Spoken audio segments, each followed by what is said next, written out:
Welcome to the Deepak Saini Show. He said he gon' huff and puff and blow my mind up. You meet the island girl, she might dirty wine up. Welcome to the Deepak Saini Show. I'd like to thank Jxxiii for the intro music. You can find a link to her music in the show description. Today, my guest is Dr. Linda Marsanico. Dr. Linda writes and blogs about love, compassion, playfulness, visualization, meditation, and stillness as a road to a joy-filled life. She has an ebook entitled Compassion, in My Own Words, published back in June 2014. She's a psychologist and spiritual coach who works integratively with clients, viewing the whole person using coaching techniques and a spiritual focus. Linda considers herself to be a healer, employing Reiki, vortex, and integrative energy modalities. We're going to get into that a little bit later. Her coaching philosophy sees the client as an expert on their self and the facilitator as the expert on theories, the psychological, behavioral, and spiritual change. Her soon-to-be published book, and we'll talk about this as well too, A Train to Sedona. She describes her journey toward love, compassion, and enlightenment. She writes to have her voice be heard and to inspire others on their way to sharing vignettes and strategies. And Linda has developed a training program to guide participants to develop a spiritual practice and conscious path. We're going to talk about that too. So Linda, welcome to the show. Thank you so much, Deepak. I'm delighted to be talking with you this morning. I'm delighted to have you here. So I always like to start off with, not your conventional path, right? Most people, there's probably a good portion of my audience who know exactly, like, oh yeah, I know exactly, or maybe not exactly, but they have a feel for what you're doing. And there's going to be some portion of the answer is like, I don't know what that is. It's not the traditional things like, oh, I want to grow up to be a nurse or a doctor or astronaut, what have you type thing. I mean, you are a psychologist, but how did you fall into what you're doing today? I am the oldest of 4 children. I was always very sensitive and shy. Who would have thought I'd become a psychologist? So I became the observer, the listener. And as I moved forward, I got married early, left school, started a family, got divorced, got married again, got divorced. This was not the trek of my family. I'm the only person in my family to be divorced, and twice. They had to look at their own perceptions of twice divorced women. I wanted to become a psychologist. I wanted it so badly. I could taste it. And in order to do that, I was married for the second time, and I worked 12 hours a day, 7 days a week. I was a mother, a wife, and a student. And I became a psychologist because I wanted to make a difference, and I wanted to have people feel listened to. I didn't feel listened to in my childhood because my upbringing was from a very traditional, loving Italian family. I was supposed to be a homemaker. My father told me, you're to cook and to clean, and we need to cook well and clean well and take care of your kids.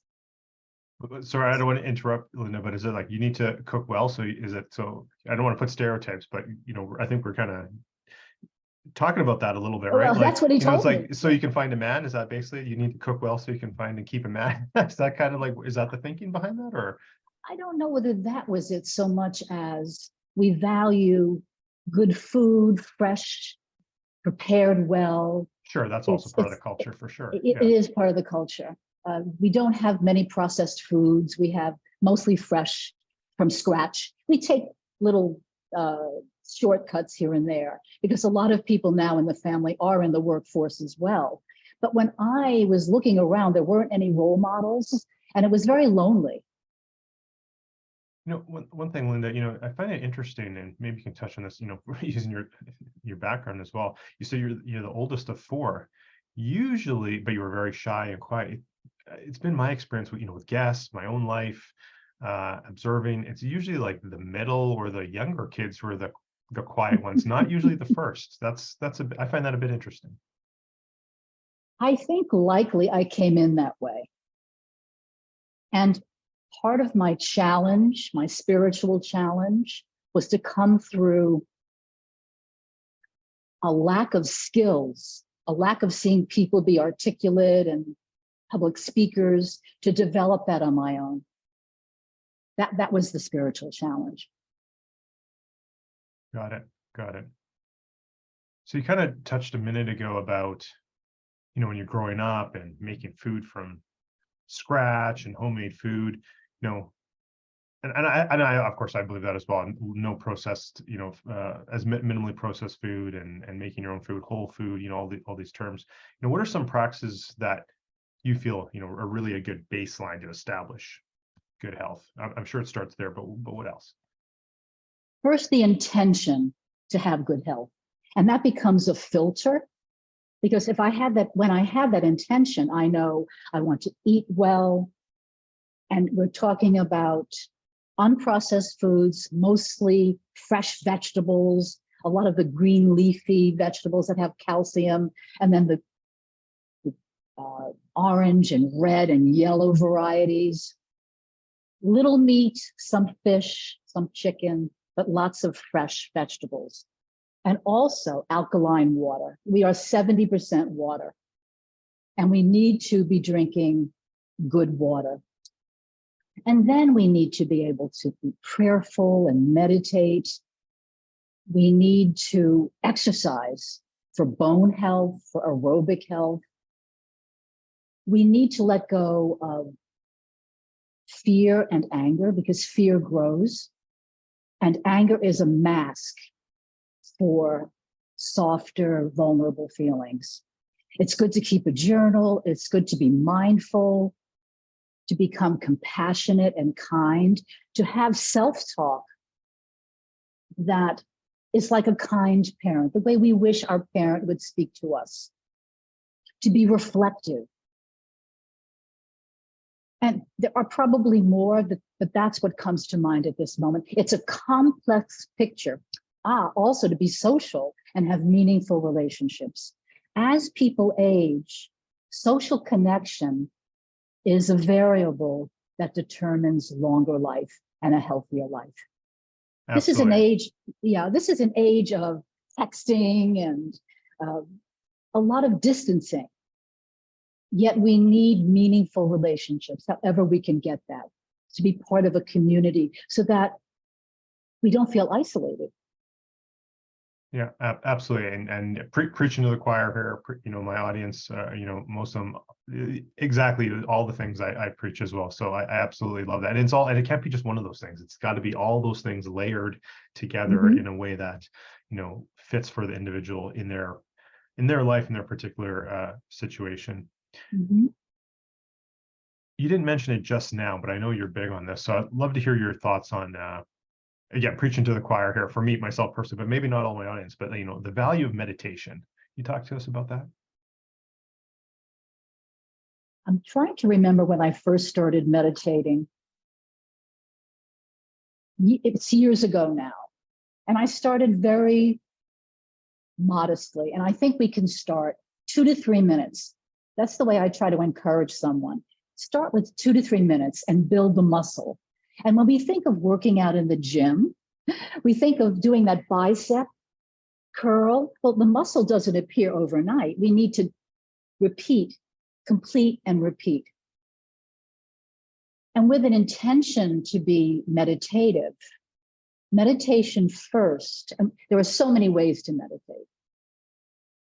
Meditation first allows us to get out of the thinking mind. And so we focus.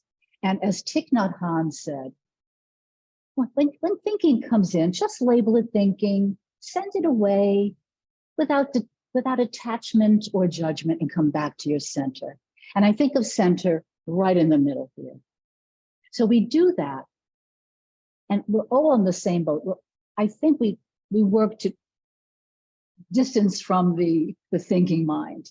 We get to a place where we're relaxed. And then the second part of it, or the deeper part of it, is to get into other dimensions. And at times, and I can't always do this because there are lots of things running around in my mind with publishing the book and promoting. But when I can get into a very deep meditation, I can speak to Creator. I can ask a question and it comes to me. So it's a connection. Meditation is connection to our higher self and creator. I can't speak enough of the importance of meditation. I meditate every day, 99% of the time, every day, and a good amount of time. Yeah, Linda, I wish I would have prepared for this because I'd have the exact number here. I don't want to flip through my journal right now to get it, but I'm somewhere in the range of 2,500 consecutive days of meditation now. Oh. I just made a commitment a number of years ago. I'm like, I'm going to try this for like a month, see how it goes, because everyone I listen to, all the influencers, all the successful people, all meditate. So I was like, I better try this. So 30 days led to 90, led to let's try a year, and now I just haven't stopped. So yeah, I love that. And a couple other points. I don't want to stay on meditation too long. No, but it's important, I think. no, it is. And Yeah. what I like to tell people as well, and my clients as well, is like, just start with one of these apps. That's how I started. Headspace, Calm. There's a million of them now. Mhm. A 7-minute. That's how I started. The 7-minute app, 10-minute, app, to the point that I went through all the free series, and I flipped to another one, did all the free. Then I went back, and then to the point it was like, I think I got this. And then I tried on my own, and and then that was months of that, to the point, and it's now, of course, it's been years now, to the point, even if I don't have a timer or something like that, I can, within a minute, I know. So I've settled on 20 minutes. 20 minutes is my That's a my good sweet amount. spot. Even if I don't have a timer, plus or minus a minute, I'll go a minute long, I'll go a minute short. Like my body's just now kind of in tune to what 20 minutes feels like. And I'd say I'm envious. I mean, I do get, and I shared this in just a podcast recently with another guest. I do find a lot of insight comes to me when I'm meditating. It could be Yes. business insight, it could be personal, diverging pieces of information finally come and connect for me. Mhm. But I have not yet reached that that level yet where, like you mentioned, where I can talk to creator. So that is my goal. I think that is anyone who's serious about meditation, that's probably the goal, but I haven't got there yet. So I'm just a little bit envious of you so far. Well, I think we can have many goals in meditating. And meditation in the research shows that it changes the prefrontal cortex of the brain, and there are other aspects of the brain that get changed with it. And one can only imagine the body being changed and relaxed with all the stresses we have and the responsibilities. I remember a client came in, this is going back a good 15 years, and he was coming in in the middle of his workday. We did a 10-minute meditation, and I said, well, how was that? I said, was it relaxing? Yes. He said, it was like a power nap in the middle of the day. And I remember it was a time when I only thought the morning was a good time for me to meditate and to be clear. So I tried in the middle of the day. After being busy, I was too filled with thoughts and my mind wasn't settled. I thought, let me sit down and meditate. Maybe it was for 10 or 15 minutes, and it put me right back on track. It felt like the morning again. So I think that we can meditate at any point. Yeah, and I say this to people too. The best time to meditate is when you'll actually do it. So whenever that is, right? Because again, I think it's so powerful. It's interesting. I actually prefer to meditate first thing in the morning, or maybe I'll do my exercise first and then end off with a meditation.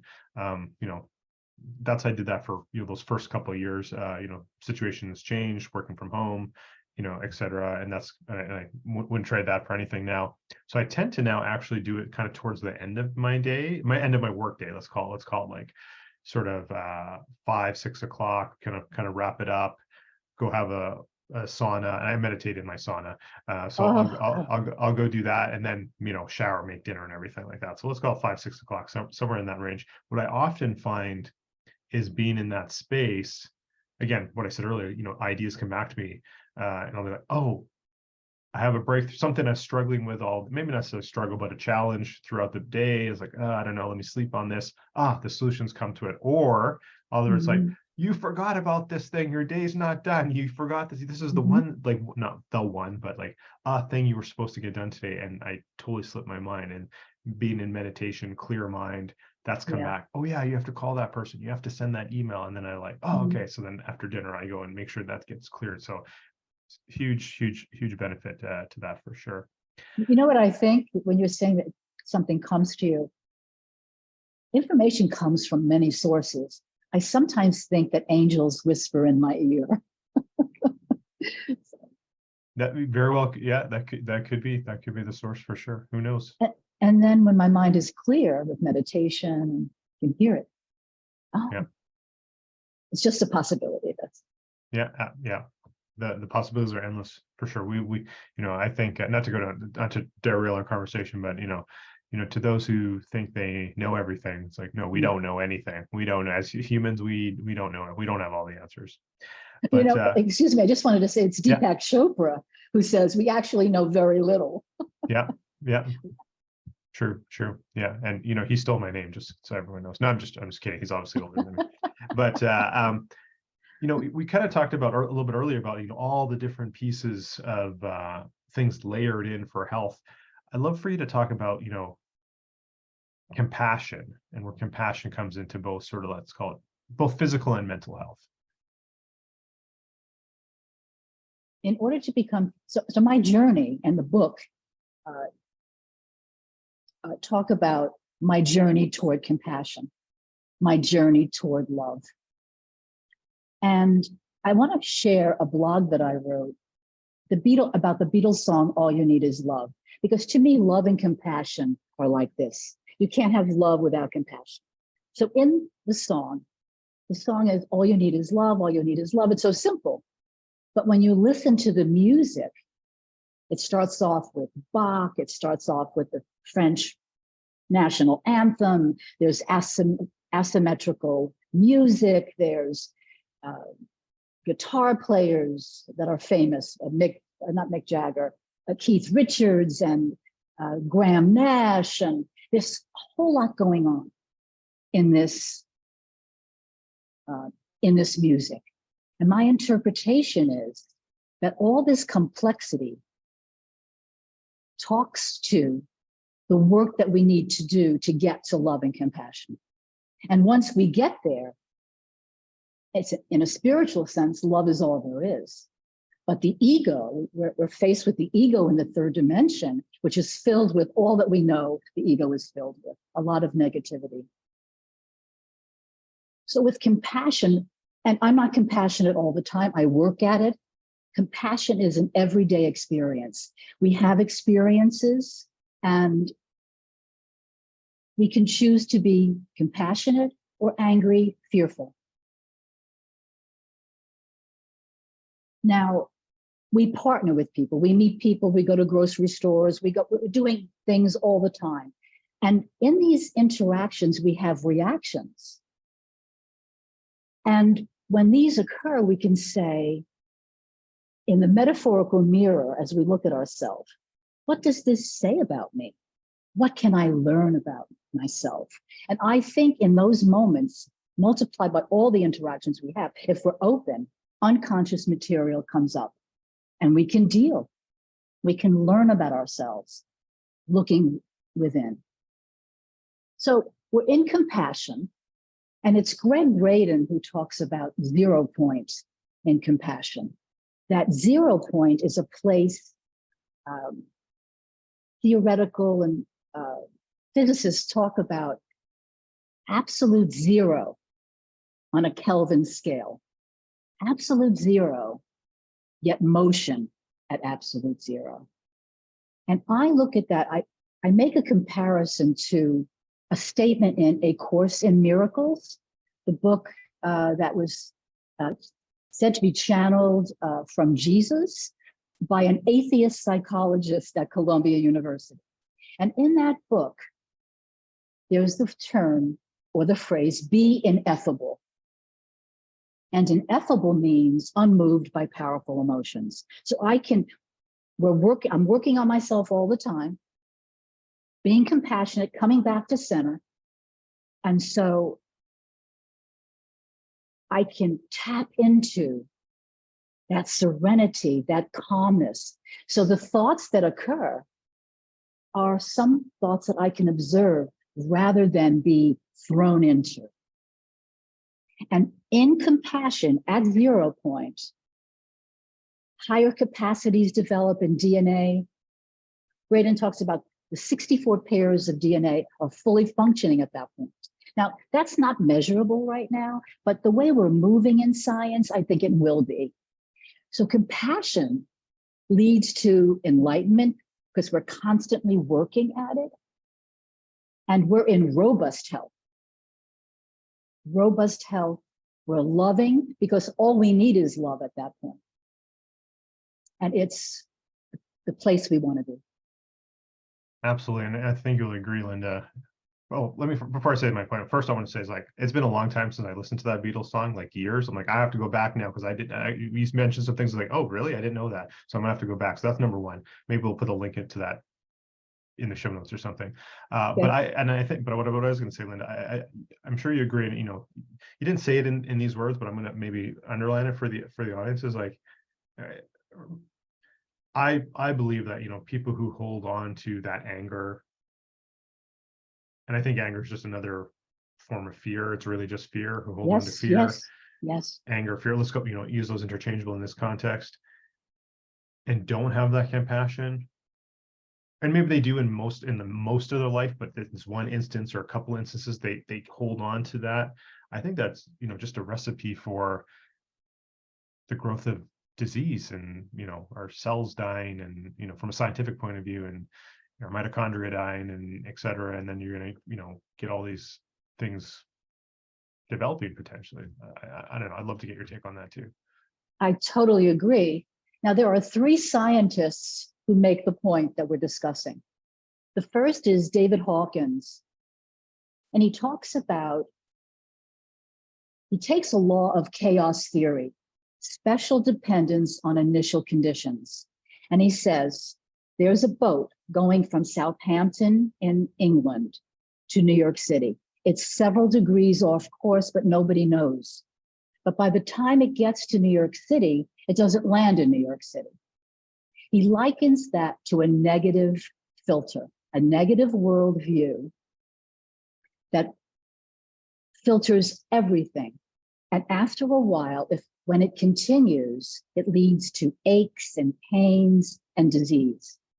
And he says, if that's so, then changing attitudes and typical behavioral responses leads to health.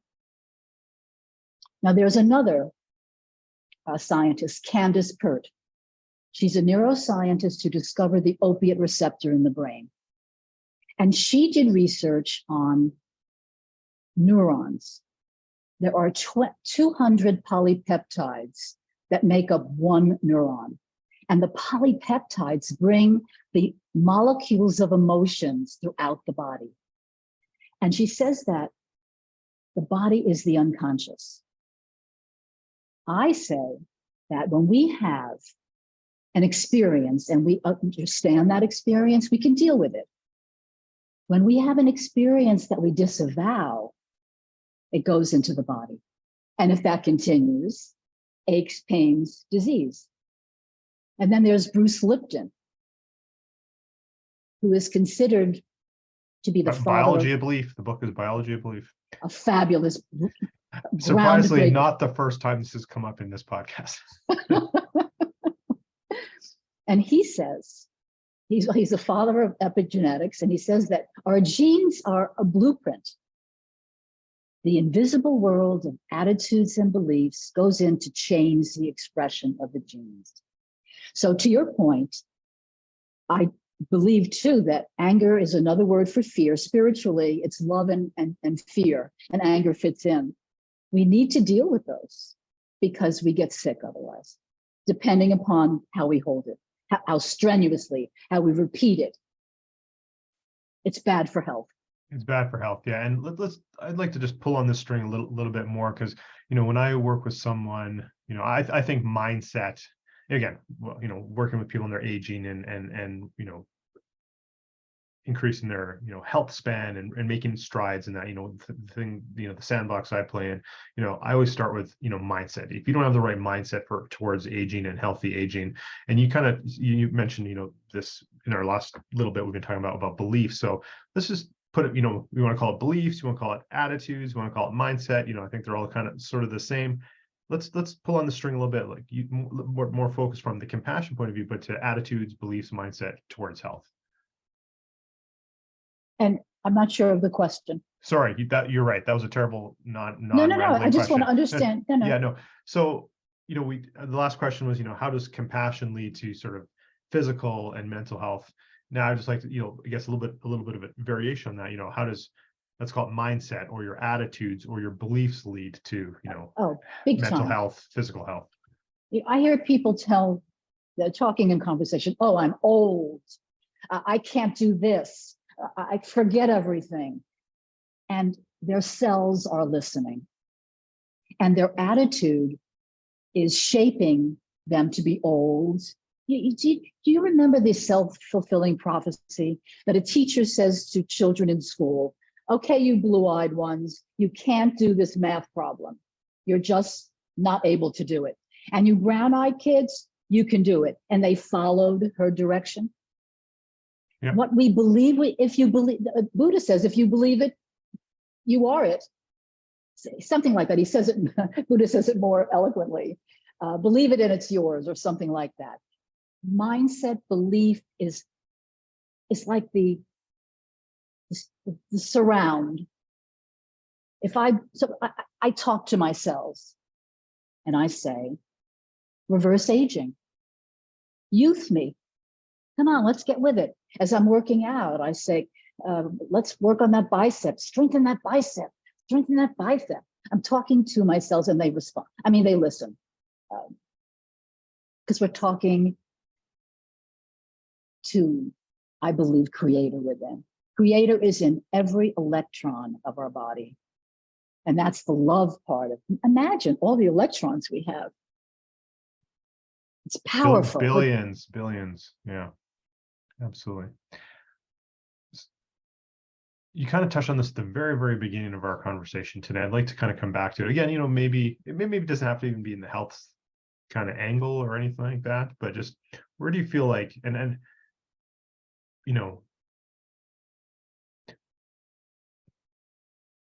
was going to use the word prayer, but I want to expand it. So maybe it's beyond prayer, because some people don't pray per se, but they are spiritual. So let's call it prayer, spirituality, etc. Where do you think that sort of fits in? Prayer is a comfort to me. Now, when I say prayer, I'm not meaning a dogmatic prayer. Some of my clients believe in nature. And I think we could think in terms of something greater than we are to pray to that. So for me, it's a comfort. And I talk to Creator all day long. Creator, what do you think about this? Would you let me know all I need to know about this? I love that phrase, this sentence. Thank you for letting me know all I need to know about this. And then I'll pay attention. I may call a spiritual friend and ask what they think. I might hear a song. Something might come in front of me. And that's because some people are turned off by the word prayer. If we think of it as communication within ourselves, outside of ourselves, to our community, because we're all connected. Because we all, I love the phrase that I've written about in my blogs. We're broadcast journalists. What I think, what I feel, what I do goes out to everybody. And we all feel it. When Linda is happier, everybody's happier. When Deepak is happier, everybody's happier. We're all in what I call an all-inclusive community. Absolutely. I love that. And Linda, before we get to sort of a couple of little wrap-up questions here, I did say I wanted to come back to your soon-to-be published book, The A-Trained Sedona.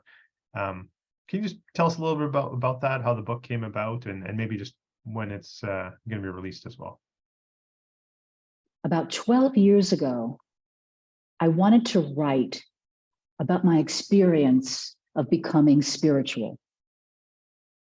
I had a wonderful passage with a healer that I became part of her community. I started meditating big time with her. And I thought, there are all these components to becoming spiritual and compassionate. I want to write about them. So I started writing and putting things down and writing. And I worked with an editor, and she said, I don't know what you're talking about. I don't understand what you're writing about. And I continued to write, and I continued. And she said, oh, I finally get it. I finally get it. Anyway, she told me to get a blog. I said, there's no way I want a blog. I don't want to do that. I sent the book off to publishers, rejection after rejection. I got to get a blog. So I started the blog in 2013, and still nothing with publishers accepting it. And so I worked with Jared Rosen, who's a book whisperer, and he said, Linda, I want you to write about yourself. I want you to I want you to make it a memoir, bring people into the book. And he pulled it out of me, and the book was transformed. And it's a book about my journey, about my failures, my successes, about my childhood, about a passage from a darker place to a lighter place. And I feel that I'm in the light now. And I wrote the book in the hopes that my meandering journey could inspire a more efficient journey for someone else. Because I didn't know what to do, who to contact. I was feeling my way, and that's part of my spiritual agreement. And I wanted to have my voice heard, as I said, and to make others' journeys more simplified. So I poured my heart into the book. Where does the name, you have the word Sedona in there? Is that a significant? I mean, I think many people would know, or maybe they don't. Very kind of one of these places in the earth that has a lot of energy and that sort of thing. Like, did you actually visit there, or are you using it metaphorically, or just curious on that? I had a home there for about 13 years. Okay. And I wrote a lot of the book there, the first version of the book. In the book, by reading the book, by embarking on a journey, my hope is that people will take the peace and gentle quality of Sedona and bring it into their own heart in their own city. And so that no one could ever take that away from them. They'd have it wherever they are. Awesome. Fun fact that no one would know. And my dad is not into, the vortexes and the energy, and my dad's not into any of that at all.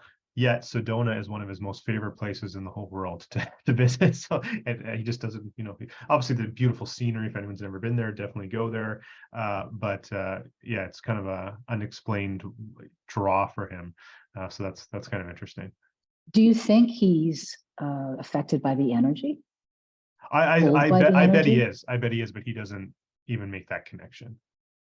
So, and it's been a number of years since I've been there as well. So, but I'm hoping to go back here soon. So Linda, we've been talking a lot of things about not health per se. I mean, we kind of have been, but more of a roundabout way. And again, this podcast is not about health at all, but I do like to ask a couple of sort of health related questions, kind of right at the end. And I think you've already touched upon this a bit, but I'll just ask anyway, what does your morning routine or your health practices on kind of typical day? What does that look like for you? I get up to meditate, and then I pray for a considerable amount of time. I get up and the morning to me is very precious. If I'm going to write anything, I do it in the morning. I have a bicycle. I live near Prospect Park in Brooklyn. So I ride, not every day. Other times I do yoga. Other times I work out at the gym. I walk 5 days a week, a considerable amount of time, maybe 1.5 to 2.5 miles. Walking is very good for bone density. And the bicycle is very good for aerobics. And I'm trying to think of what else I do. I do facial exercises. I stretch. I have a mindset of health because I plan to live a very long time. You And I and me say to both. God, I need a body to go with that. Absolutely. We And need, mind. absolutely, absolutely. We need all of this to go with it, to do the work that we want to do. So let me know what I need to know about this. Thank you so much. And then, of course, I eat carefully. I work to eat well. Love that. So if you had to go back, so okay, from a health angle, health bent, you have to go back and talk to your 20-year-old self or some earlier period in your life to give yourself advice, kind of on health. What would you give your earlier version of yourself? I would be a vegetarian. It's very challenging for me to be a vegetarian. My mind and heart are there, but my family is meat. So I would be a vegetarian. I would be swimming, bicycling, exercising, perhaps more vigorously. There are periods of my life where I didn't exercise so much. And I would say to myself, because, in the early part of my life, I was studying to be a psychologist. My brother would say to me, would you chill out? So I'd say, laugh and be joyful and see the lighter moments in life. And what I do now is I add the joy in my life, dance around a little bit, but I would be more joyful. I love that. Yeah, more joyful. And I think that's something, regardless of, I like to say sometimes, even to my clients too, is like, if you want to stay young for a long time, act young, do young things, be silly, dance around, listen to music, follow what your kids are doing or your grandkids or whatever, they're doing the latest whatever craze on TikTok, join in, who cares, right? Just, I think, and again, the very first thing you said, right? Mind starts with the mindset and intention of it. So Linda, you have a couple, you have some gifts for the listeners. You have, let me see here. Free meditation, the Earth Sky meditation, and we're going to put all the links in the show notes, everyone, so you don't have to write anything down. I'm not going to read out the links, but you have a free meditation, the Earth Sky meditation, and so right now you're doing pre-sale for the book we just talked about, so people can get on a list to know when that's notified.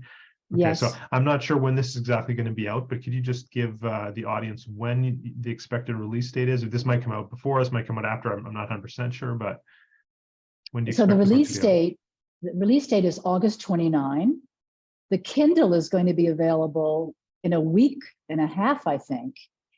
On my website, on the page, The A Train to Sedona, anyone can sign up for the book, leave me their email address, and then I'll put them on a list and let them know as soon as it becomes available. Okay, so probably when you're hearing this, the book will already be out, but people definitely check it out for sure. And then you also have a free ebook called Compassion in My Own Words. And again, we're going to put all the links in, so you don't have to write anything down. People just click the links wherever you're finding this podcast. Can you tell us, maybe just in a very brief, what the ebook is about? It is a compilation of my first year of blogging. There are about 45 different blogs, and it's sort of a different version of me. I wasn't writing as well, but it's funny and it's something about music. I talk about different things. I think it's light and airy. So it's the first year of blogging. That's interesting. Okay, I wasn't thinking I was going to go this, but I'm going to ask. So, did you kind of edit them down, or is it literally just a kind of a reprint of that earlier period of those first years of blogging, or did you kind of massage it a bit into make it more of a book form? It's listed. They're all listed, and then they're printed out. It's pretty basic. Okay, that's cool. The reason you said that I was like, I got a lot of old stuff. Maybe I got an ebook there. I already have some ideas, but that wasn't one of them. For sure. So that's really interesting. And to the point you said I wasn't writing well. Even myself, I've talked with a number of sort of writing coaches before interactions. I don't work with one right now, but just some of their tips and implementing some of their tips is like, and I'm not trying to say I'm a good writer, people, by any means, but it's like looking from like, the last year to like maybe 4 years ago, I was like, oh my God, what kind of dribble was I writing before? Right? We're growing. We're Growing, growing. absolutely. Growing, Yeah. honing, and crafting, for sure, for sure. Linda, any last words of advice or golden nuggets for the audience before we wrap up today? 3 quotes of mine. Reaching into the compassionate heart segues, has us move into our highest potentials. The second one is, our spiritual journey is all about us. And the third is, compassion is an everyday experience. To think of ourselves as acting and creating change as we go. It's not so monumental. We can pay attention to it right here, right now, as we move. Take it in. What do I want to do about that? Or later, oh, maybe I could have done that a little bit more compassionately. It can be dealt with every day. Absolutely. I love all 3 of those, especially the last one. And I just want to, and something came up earlier too. It's not only compassion towards others. I think it's got to start. We got to have compassion for ourselves. Yes. First, work on ourselves, Yes. and then it can go out to others. Absolutely. When we have it, we are able to give it out. If we don't have it, we get depleted if we're giving out what we don't have. So self-love is essential. Absolutely. Absolutely. And I think that self-love is essential. Maybe that'll be the title of this podcast episode. We'll see. But no, thank you very much, Linda. I appreciate you being on the show today. It was a blast talking to you. We could talk for hours. We could go. There's a lot of little tangents and threads I could have pulled on that I was like, oh, we got to keep some structure to this. So we could maybe a round 2 at some point. Maybe a round 2 at some point. I love it. I love it, Deepak. Awesome. Thank you again. I'm going to throw it back. Thank you. I'm going to throw it back to Jxxiii to guide us out with some music. Thanks for listening to the Deepak Saini Show. Remember, exceptional results for the exceptional you. Yes. Podcast produced by the Minted Green Company